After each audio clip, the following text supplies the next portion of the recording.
Welcome to the only daily podcast focusing on compliance news of the day. Each morning, start your day with a cup of coffee and Tom Fox, the voice of compliance, to hear about 4 of the top compliance, corruption, or leadership stories you will need to start your day. The Daily Compliance News is a production of the Compliance Podcast Network. First, a word from our sponsor.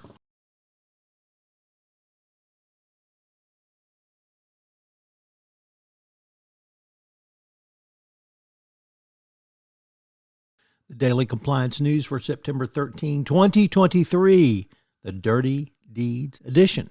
And we begin with that story. It's actually a celebration. The Organized Crime and Corruption Reporting Project, or the OCCRP, has announced a new podcast to shine a light on international crime and corruption entitled Dirty Deeds, Tales of Global Crime and Corruption. It is going to be a fascinating new series of first-person accounts from OCCRP's investigative reporters literally around the world about corruption and crime.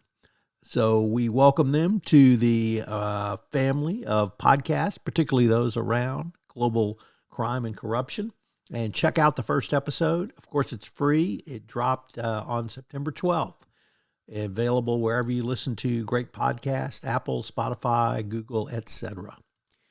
Next up, we have 3 stories from the Wall Street Journal, Risk and Compliance Journal. The first one comes to us from Richard Vandeford as SEC Chair Gary Gensler declines to give a timeline for final climate disclosure rules.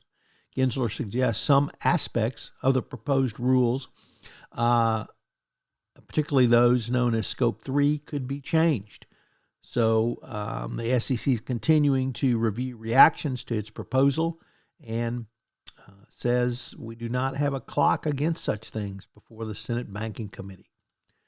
Next up, same paper and Risk and Compliance Journal, Richard Vandeford yet again reporting. This time, former SEC Chair Jay Clayton says big businesses should disclose China risks. He believes that large U.S. companies should tell shareholders about the risk from the potential U.S.-China split, and that companies should be forced to disclose their exposure and weigh an abrupt decoupling, how it might play out.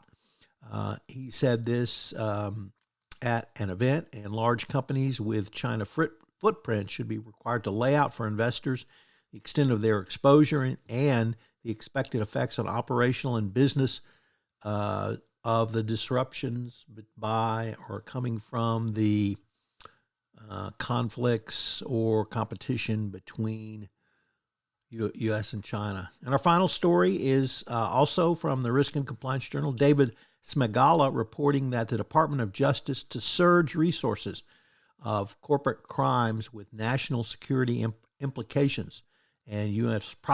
prosecutors are increasingly focusing their attention on such crimes going forward. The Daily Compliance News is a production of the Compliance Podcast Network and a proud member of C-Suite Radio. Thanks so much for listening. I hope you'll join me again tomorrow.